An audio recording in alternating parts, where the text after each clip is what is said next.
बच्चों, कैसे हो सब अच्छे होंगे।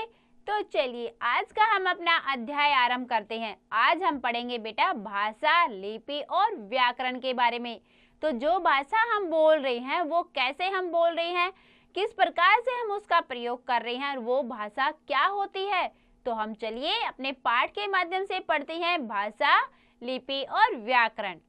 तो देखिए सबसे पहले क्या जाता है हमारा भाषा। तो बेटा हम बोल रहे हैं, जैसे हम अपने कुछ विचार क्या है बोलते हैं और बोलकर हम क्या करते हैं दूसरों को समझाने की अपनी बात कोशिश करते हैं ताकि हम दूसरा हमारी बातों को समझ सके। ठीक है, तो जो हम बोल रहे हैं अपनी बात और दूसरा उसको समझ रहा है, तो ये क्या हो गए हमारे विचार यानी कि भाव। हम अपने विचारों का, हम अपने भावों का एक दूसरे से आदान प्रदान कर रहे हैं। तो क्या होता है, वही हमारी होती है भाषा। तो देखिए भाषा द्वारा हम अपने भावों और विचारों को व्यक्त करते हैं। भावों को व्यक्त करने के लिए कुछ संकेतों का भी प्रयोग किया जाता है। हाथ हिलाकर संकेत द्वारा भी कुछ बातें व्यक्त कर दी जाती हैं, किंतु ये संकेत भाषा के अंदर नहीं आते। भाषा मानव मुख से निकलने वाली उस ध्वनि को कहते हैं जिनका कुछ अर्थ होता है और जिसे सुनने वाला व्यक्ति समझ लेता है। ठीक बेटा, तो जो हमारी भाषा होती है वो क्या है, वो भाषा होती है जिससे कि हम बोलकर दूसरों को सामने हम प्रकट करते हैं और दूसरा क्या है उसको समझ लेता है, तो उसी को हम भाषा कहेंगे। कुछ हम बातें क्या है अपने संकेतों से, इशारों से भी हम अपनी बात समझाने की कोशिश करते हैं, दूसरा समझ भी जाता है, लेकिन हम उसको भाषा का रूप नहीं देंगे। भाषा कौन हो, क्या होगी हमारी, जिससे हम अपने विचारों का, भावों का आदान प्रदान करेंगे। ठीक है बेटा, तो क्या है देखिए भाषा वह साधन है जिसके द्वारा हम बोलकर या लिखकर अपने विचार व्यक्त करते हैं और जिसे अन्य लोग सुनकर या पढ़कर समझते हैं। यानी कि हम या तो हम बोलेंगे अपनी बात को, दूसरा उसको फिर समझेगा, या फिर हम अपनी बात को लिखेंगे, तो जो हम उसको लिख के देंगे वो लिखा हुआ पढ़कर वो हमारी बात को समझेगा। तो ये क्या हो गए हमारे भाव, ये क्या हो गया हमारे भावों का आदान प्रदान दूसरों के सामने। तो क्या हो गया ये भाषा। अब है देखिए बेटा भाषा के निम्नलिखित गुण होते हैं। जो भाषा होती है उसमें भी क्या है गुण होते हैं उसके। तो देखिए कौन से होते हैं। पहले है भाषा सार्थक ध्वनियों के मेल से बनती है। सार्थक मतलब कि जिनका कोई अर्थ हो। ऐसे कोई भी शब्द बोल देंगे जिसका कोई अर्थ ही ना हो तो वो थोड़ा ना भाषा कहलाएगी। भाषा क्या होगी, जिसमें सार्थक ध्वनियां हो, जो हम बोल रहे हैं उसका कुछ अर्थ हो। दूसरे के भाषा मन के भावों और विचारों को दूसरों तक पहुंचाती है। और भाषा क्या है, हम अपने मन में क्या है, हमारे मन में हम क्या अपनी बातें बोलना चाह रहे हैं वो दूसरों तक पहुंचाती है। भाषा में ध्वनियों के लिए चिन्ह होते हैं। तो भाषा क्या है, जो ध्वनियां होते हैं उसके चिन्ह होते हैं। चिन्ह मतलब उसकी मात्राओं का प्रयोग करके हम अपने वाक्यों को बोलते हैं। प्रत्येक भाषा में शब्दों के अर्थ होते हैं। जो भी हम भाषा बोल रहे हैं उसमें क्या प्रत्येक शब्द का कोई ना कोई अर्थ होगा। ठीक है, वही होगी हमारी भाषा। अब आगे बेटा है भाषा के कौशल। तो भाषा के कौशल कितने होते हैं, 4। ठीक है, भाषा के 4 कौशल होते हैं। कौन कौन से, बोलना, सुनना, लिखना, पढ़ना। अब आ जाते हैं हमारी भाषा के भेद। भाषा के कितने भेद होते हैं, देखिए 2 होते हैं। कौन कौन से, मौखिक भाषा और लिखित भाषा। भाषा के मुख्यतः 2 रूप हैं, मौखिक भाषा और लिखित भाषा। तो देखो बच्चों मौखिक भाषा कौन सी होती है, भाषा का वह रूप जिसमें वक्ता अपनी बात बोलकर समझाता है और श्रोता सुनकर समझता है। ठीक है बेटा, वक्ता कौन होता है, बोलने वाला, और श्रोता कौन होता है, सुनने वाला। जैसे भी अभी मैं आपको पढ़ा रही हूँ, मैं बोल रही हूँ, मैं क्या हूँ, वक्ता। आप सुन रहे हैं तो आप क्या है, श्रोता।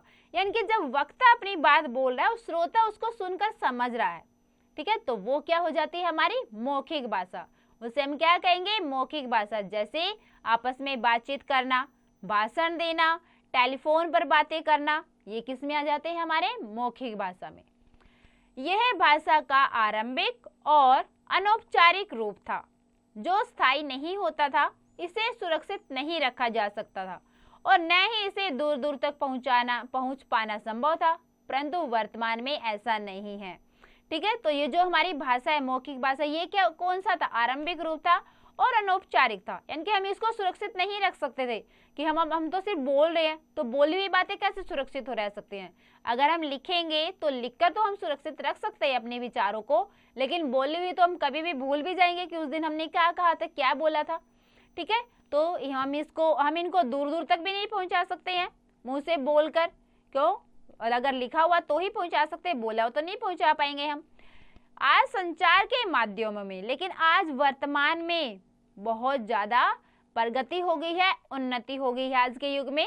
देखिए, आज संचार के साधनों का इतना अधिक विकास हो चुका है कि मोबाइल फोन द्वारा दुनिया के किसी भी कोने में बैठे व्यक्ति तक न केवल अपनी बात पहुंचाना संभव हो गया है, अपितु इस बातचीत को रिकॉर्ड कर सुरक्षित भी रखा जा सकता है। ठीक है, तो आजकल क्या है, जैसे टेलीफोन है, आप मोबाइल फोन से बातें करते हो दूर दूर तक। मान लो आपका कोई रिश्तेदार है, आप यहाँ भारत में रह रही हैं और आपका रिश्तेदार कोई दूसरे देश में रह रहा है, अमेरिका में रह रहा है, तो आप क्या फोन के माध्यम से उससे बातचीत कर सकते हैं। ठीक है, और आप कॉल वीडियो के अनुसार आप उसको देख भी सकते हैं, और जो उनके आपस में आप लोगों की बातें हो रही हैं उसको आप रिकॉर्ड भी कर सकते हो। रिकॉर्ड करके हम उसको बहुत दिन तक रख सकते हैं अपने पास, जब हमारा मन करेगा उनकी आवाज सुन लेंगे, उनकी बातें सुन लेंगे। तो आजकल ये क्या है, वर्तमान के युग में ऐसी बहुत सारी सुविधाएं हो गई हैं। ठीक है, आगे देखिए, अपितु इस बातचीत को रिकॉर्ड कर सुरक्षित भी रखा जा सकता है। इसके अतिरिक्त वॉइस मेल आदि के माध्यम से मौखिक बातचीत को कंप्यूटर में सुरक्षित किया जा सकता है और आवश्यकता अनुसार उसे कभी भी सुना जा सकता है। ठीक है, हम वॉइस रिकॉर्डिंग भी करते हैं, उसको भी हम कंप्यूटर में क्या है, सुरक्षित रख सकते हैं। जब हमारा मन चाहे हम उसको सुन भी सकते हैं। तो ये क्या है, हमारी मौखिक भाषा। अब आगे जाते हैं हमारी लिखित भाषा। लिखित भाषा देखिए, भाषा के जिस रूप में एक व्यक्ति लिखकर, ठीक है, जिसमें एक व्यक्ति लिखकर अपने विचार को प्रकट करता है और दूसरा व्यक्ति पढ़कर उसके विचारों को समझता है, उसे कहते हैं लिखित भाषा। जैसे पत्र, समाचार पत्र, पत्रिकाएं, कहानी, संस्मरण आदि। ठीक है, जब एक व्यक्ति क्या है बेटा, अपने विचार, जब उसको कुछ बोलना है, यानी कि वो बहुत दूर है, फोन वगैरह नहीं है, तो हमें लिखकर हम अपनी बातें पहुंचाते हैं बहुत दूर तक। सामने हो तो हम बोल भी सकते हैं, लेकिन हमें दूर पहुंचानी है, तो हम कैसे पहुंचा रहे हैं, हम लिखकर, किसी पत्र पर लिखकर, समाचार पत्र के माध्यम से हम क्या अपनी बात लिखकर दूसरों तक पहुंचा रहे हैं, और दूसरा क्या है, उसको पढ़कर समझ रहा है। तो ये कौन सी भाषा होगी, हमारी लिखित भाषा। ठीक है, जैसे पत्र, समाचार पत्र, पत्रिकाएं, कहानी और संस्मरण आदि। देखिए, यह भाषा का स्थायी रूप होता है। पुस्तकों और समाचार पत्रों आदि की लिखित भाषा होती है। दूर रहने वाले मित्रों और संबंधियों को पत्र लिखना, कविता या कहानी लिखना, टीवी पर दिखाए जाने वाली कोई लिखित सूचना लिखित भाषा के रूप में ही है। इंटरनेट पर भी अधिक जानकारी लिखित भाषा में ही मिलती है। इंटरनेट पे देखते हैं ना, हम कुछ भी सर्च करते हैं, वो भी कैसे मिलता है, हमें लिखित भाषा के रूप में मिलता है। लिखित भाषा का प्रयोग करने के लिए व्यक्ति का पढ़ा लिखा होना आवश्यक है। ठीक है, अगर लिखित भाषा का प्रयोग करें तो ये कौन करेगा, जो पढ़ा हुआ लिखा है, जो पढ़ा लिखा है वही कर सकता है। मौखिक का तो कोई भी कर सकता है, चाहे उसको पढ़ा हो चाहे नहीं, क्योंकि बोल कर तो अपनी बातें बतानी है, बता सकता है। लेकिन लिखित भाषा का कौन प्रयोग कर सकता है, जो पढ़ा लिखा व्यक्ति हो। ठीक है बेटा, तो ये होगी हमारी दोनों भाषाएं, मौखिक भाषा जो हम मुंह से बोलकर अपने विचार दूसरों को बताते हैं, और लिखित भाषा जिसमें हम लिखकर दूसरों के सामने अपने विचार व्यक्त करते हैं। तो ये कौन सी होगी, हमारी लिखित भाषा। अब देखिए आगे विभिन्न भाषा। अब इनके अलावा और कौन कौन सी भाषा यहाँ देखिए। विभिन्न भाषा में बेटा पहले है हमारा मातृभाषा। तो मातृभाषा कौन सी होती है, सबको पता होगा मातृभाषा। तो मातृ मतलब माता। तो मातृ का भाषा का अर्थ होता है माँ द्वारा प्राप्त भाषा। माँ द्वारा, पिताजी द्वारा, दादा दादी, भाई बहन, जो भी बच्चा सबसे पहले अपने परिवार से सीखता है वो हो जाती है मातृभाषा। जिस भाषा को बालक अपनी माँ या अपने परिवार द्वारा सीखता है उसे मातृभाषा कहते हैं। सबसे पहले बालक का परिचय मातृभाषा से होता है। सबसे पहले क्या है, बालक मातृभाषा ही सीखता है जो उसके घर में बोली जा रही है। वो कोई भी भाषा हो सकती है घर में, अंग्रेजी भी हो सकती है, हिंदी भी हो सकती है, हरियाणवी भी हो सकती है, बंगाली भी हो सकती है। यानी कि जैसे उसके परिवार के सदस्य बोल रही हैं वो वैसी ही भाषा बोलेगा। और विद्यालय में जाकर फिर जो सब बच्चे बोल रहे हैं, जो कि स्कूल में अनिवार्य है, वही भाषा का वो प्रयोग करेगा। यदि किसी बच्चे की माँ या परिवार के लोग मराठी बोलते होंगे तो वह बच्चा भी मराठी ही बोलेगा। ठीक है, अगर किसी के माता पिता या घर में कोई मराठी बच्चा है तो घर में उनके मराठी बोल रहे हैं तो बच्चा भी तो वही सीखेगा। और विद्यालय तो अभी गया नहीं है कहीं और, वो गया नहीं है तो घर में ही है छोटा बच्चा 2-3 साल तक, तो क्या है वो जैसे उसके परिवार के सदस्य भाषा बोलेंगे वो वैसी ही भाषा बोलेगा। आगे देखिए, स्मरण रखिए 13वीं शताब्दी से पहले हिंदी शब्द का प्रयोग भाषा के लिए नहीं वरन भारत देश या भारतवासी के लिए होता था। ठीक है, तो किसके लिए होता था हिंदी भाषा का प्रयोग? भारत देश के लिए या भारतवासी के लिए। आगे है बेटा राष्ट्रभाषा। जब कोई भाषा विकसित होते होते इस अवस्था को प्राप्त हो जाती है कि पूरा राष्ट्र दैनिक जीवन में उसका प्रयोग करने लगता है तो ऐसी भाषा को राष्ट्रभाषा कहते हैं। तो कौन सी होती है राष्ट्रभाषा? जब कोई भाषा विकसित हो रही है, उसका विकास हो रहा है, बढ़ रही है वो, ठीक है, और इस अवस्था में चली जाती है वो कि पूरा राष्ट्र है वो क्या अपने दैनिक जीवन में अपना जो उसका सुचारू रूप से जो काम कर रहा है उस ढंग में वो क्या उसी भाषा का प्रयोग करता है, तो ऐसी भाषा को हम कौन सी भाषा कहेंगे? राष्ट्रीय भाषा। भारत की कोई राष्ट्रभाषा नहीं है। भारत के लगभग 50 करोड़ लोग हिंदी भाषा बोलते और समझते हैं। हिंदी भाषा को बोलने वाला व्यक्ति समस्त भारत में आराम से घूम फिर सकता है और अपनी बात दूसरों को समझा सकता है। ठीक है, यानी कि भारत की कोई राष्ट्रभाषा नहीं है। क्यों? क्योंकि सभी नहीं बोल रहे हैं हिंदी। भारत के में लगभग 50 करोड़ लोग, 50 करोड़ के आसपास लोग हिंदी भाषा बोलते भी हैं और समझते भी हैं। इसलिए अगर हम देश में कहीं घूमना चाह रहे हैं तो और हमें हिंदी आती है तो हम आराम से घूम फिर सकते हैं, क्योंकि बहुत जगह हिंदी का ही प्रयोग किया जाता है। अब आ जाती है हमारी राजभाषा। राजभाषा देखिए, किसी देश की सरकार अपने कामकाज तथा या और सामान्य प्रशासनिक कार्यों के उपयोग करती है उसे उस देश की राजभाषा कहते हैं। तो राजभाषा क्या होता है कि जो उस देश की सरकार है अपने सरकारी कार्यालय में सरकारी कामकाजों में जिस भाषा का प्रयोग करेगा वो हो जाती है वहां की राजभाषा। भारत ने राजभाषा के रूप में हिंदी को अपनाया है, तो हमारे भारत देश की क्या है राजभाषा? हिंदी। भारत के संविधान के अनुच्छेद 343 में हिंदी को भारत की राजभाषा घोषित किया गया है। तो हिंदी को राजभाषा घोषित कौन से अनुच्छेद में किया गया है? 343 में। और कब स्वीकार किया गया था? 14 सितंबर 1949 को। इसीलिए हिंदी दिवस कब मनाया जाता है? 14 सितंबर को। ठीक है बेटा, 14 सितंबर 1949 को हिंदी को राजभाषा के रूप में स्वीकार किया गया था। इसीलिए प्रति वर्ष 14 सितंबर को हिंदी दिवस के रूप में मनाया जाता है। अब आगे देखिए बेटा, राष्ट्रभाषा और राजभाषा कि राष्ट्रभाषा और राजभाषा में क्या अंतर है। ठीक है, राष्ट्रभाषा और राजभाषा में मुख्य अंतर इस प्रकार है। पहला देखिए, राजभाषा संविधान द्वारा मान्य होती है जबकि राष्ट्रभाषा जनधन द्वारा मान्य होती है। दूसरा, राजभाषा का प्रयोग प्रशासनिक कार्यों तक सीमित होता है जबकि राष्ट्रभाषा व्यापक क्षेत्र में बोली जाती है। तीसरा, राजभाषा शिक्षित वर्ग की भाषा होती है और लेकिन राष्ट्रभाषा सभी वर्गों की भाषा होती है।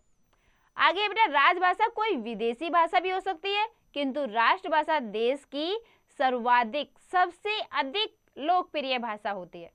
ठीक है बेटा, ये क्या है? राष्ट्रभाषा और राजभाषा में अंतर है। अब आगे आ जाती है बेटा अंतर्राष्ट्रीय भाषा। संसार में अनेक देश हैं और सभी में अलग अलग भाषा बोली जाती है। ठीक बेटा, हमारे संसार में देखो बहुत सारे देश हैं और हर जगह अलग अलग भाषा बोली जाती है। कोई अपनी कैसी भाषा बोल रहा है, कोई कैसी भाषा बोल रहा है।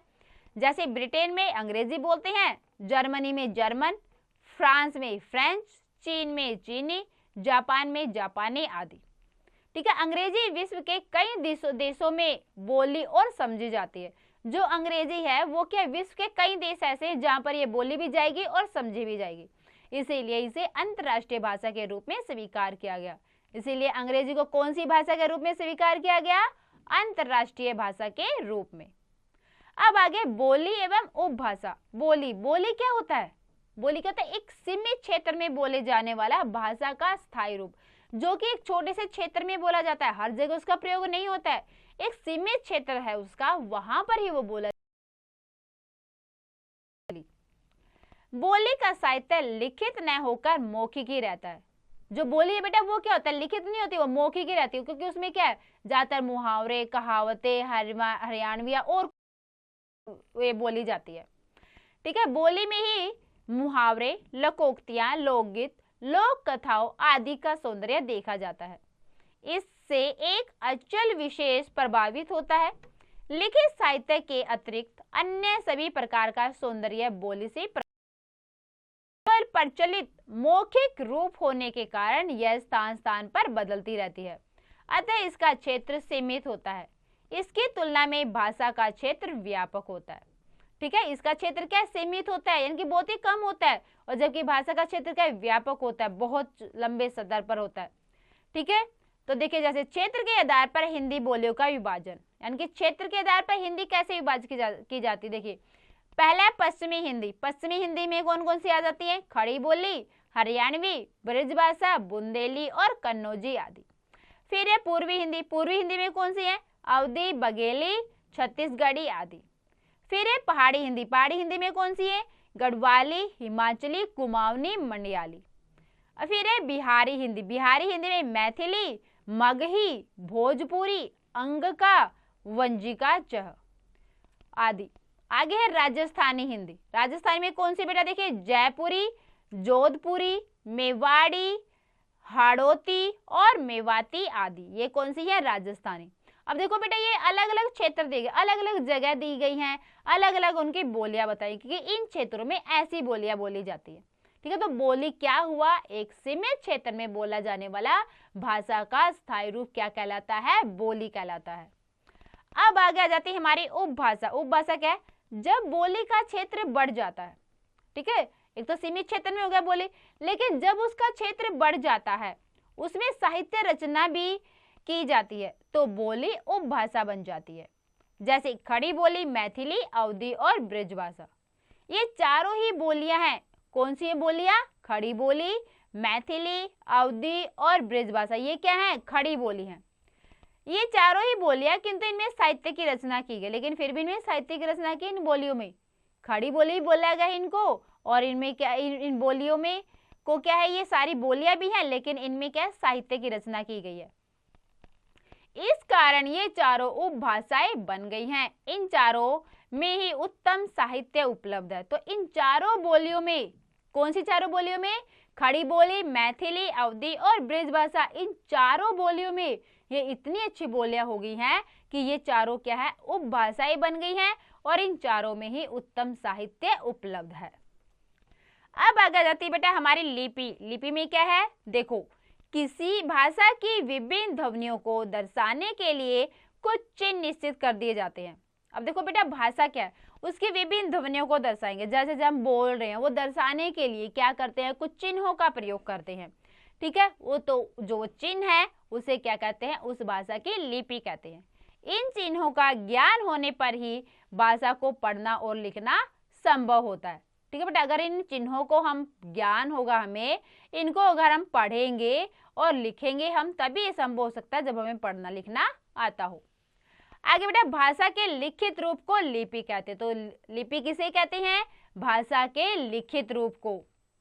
विश्व की कुछ प्रसिद्ध भाषाएं और उनकी लिपियों के नाम निम्नवत है। विश्व में देखो बेटा बहुत सारी भाषाएं हैं और उनकी लिपियां हैं जो कि इस प्रकार से हैं। कौन सी, देखो हिंदी की देवनागरी, मराठी की देवनागरी, संस्कृत देवनागरी, नेपाली की देवनागरी, पंजाबी की गुरुमुखी, अंग्रेजी की रोमन, बंगाली की बांग्ला, उर्दू की फारसी, फ्रेंच की रोमन और जर्मन की रोमन। ठीक है बेटा, ये क्या है, इनकी लिपियां हैं सभी भाषाओं की। अब आगे देखिए बेटा यह भी जानिए, देवनागरी लिपि के साथ साथ अधिकांश लिपियां बाएं से दाएं लिखी जाती हैं, परंतु फारसी लिपि दाएं से बाएं लिखी जाती है। ठीक है बेटा, देवनागरी लिपि के साथ बहुत सारी हैं ऐसी लिपियां जो दाएं से बाएं लिखी जाती हैं, और लेकिन जो फारसी है लिपि है वो क्या, दाएं से बाएं ओर लिखी जाती है।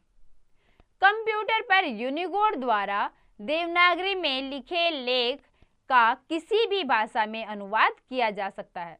आगे बेटा देखिए व्याकरण। व्याकरण क्या है? व्याकरण शब्द 3 शब्दों से मिलकर बना है। जो व्याकरण क्या है वो कितने शब्दों से मिलकर बना है? 3 शब्दों से।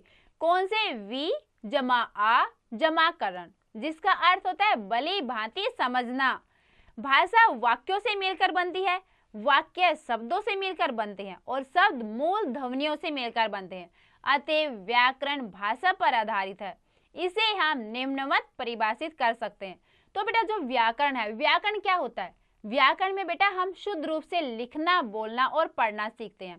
ठीक है, जो छोटे छोटे वर्ण हैं हमारे, सबसे पहले क्या हम छोटे छोटे वर्ण सीखते हैं। स्वर और व्यंजन का हम ज्ञान मिलता है हमें। तो स्वर और व्यंजन का ज्ञान के आधार पर हम क्या करते हैं? फिर शब्दों की रचना करते हैं और जब हमने शब्द बना लिए फिर क्या है, हम अपने शब्दों से हम वाक्य का निर्माण करते हैं और उनमें क्या है, सारे स्वर और व्यंजन होते हैं हमारे वाक्यों में। कहाँ पर कौन सी मात्रा उचित तरीके से आएगी, कहाँ पर हम स्त्रीलिंग पुल्लिंग का हमें प्रयोग करना है, एक वचन बहुवचन का प्रयोग करना है, ये सब हम किस में पढ़ेंगे? व्याकरण में। और उसके आधार पर ही हम अच्छी प्रकार से अपने वाक्य बनाना सीखते हैं। तो व्याकरण की परिभाषा क्या होगी? वह शास्त्र जो हमें किसी भाषा को शुद्ध पढ़ना, बोलना और लिखना सिखाए, उसे व्याकरण कहते हैं। ठीक है बेटा, यानी कि भाषा व्याकरण क्या है? व्याकरण वह है जिससे कि हम शुद्ध बोलना, लिखना और पढ़ना सीखते हैं। अब आगे आ जाते हैं बच्चों हमारे व्याकरण के अंग। व्याकरण के अंग देखिए, व्याकरण के मुख्य रूप से 3 अंग होते हैं। कितने अंग होते हैं? 3। कौन कौन से? देखिए, पहला है वर्ण विचार। वर्ण विचार में क्या है? व्याकरण के इस विभाग में वर्णों के स्वरूप, भेद आदि का अध्ययन किया जाता है। ठीक है, वर्ण विचार में क्या करते हैं? हम इसमें वर्णों के बारे में जानेंगे, उनके भेद के बारे में जाते हैं, वर्ण क्या होते हैं। ठीक है, ये हम किस में अध्ययन करेंगे? वर्ण विचार में। उसके बाद आ जाता है बेटा हमारा शब्द विचार। शब्द विचार में क्या है? इस विभाग में शब्दों के रूप, लिंग, वचन आदि का अध्ययन करेंगे। यानी कि हमें किस लिंग में करना है या वचन में करना है वो हम सीखेंगे शब्द विचार में। फिर है वाक्य विचार। वाक्य विचार में है इस विभाग में वाक्य, वाक्य रचना, वाक्य भेद आदि का अध्ययन किया जाता है। इसमें वाक्य विचार में हम वाक्य रचना करेंगे, वाक्य बनाना सीखेंगे।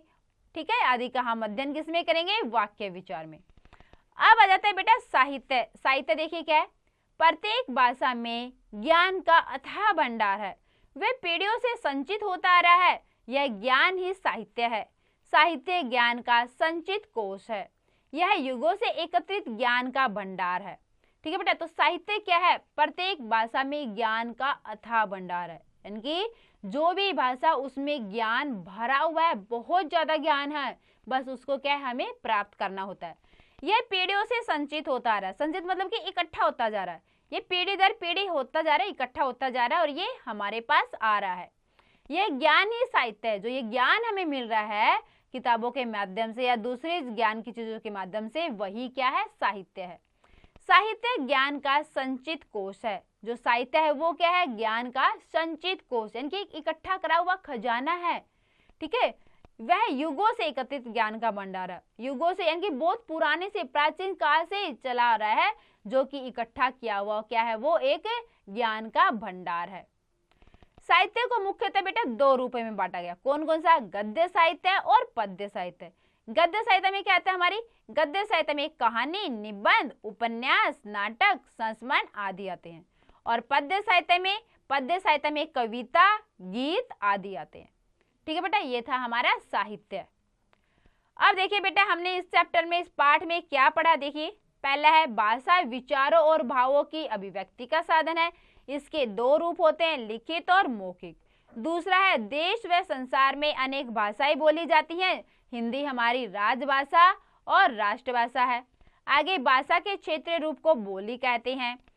कोई भाषा जिन चिन्हों में लिखी जाती है उसे भाषा की लिपि कहते हैं।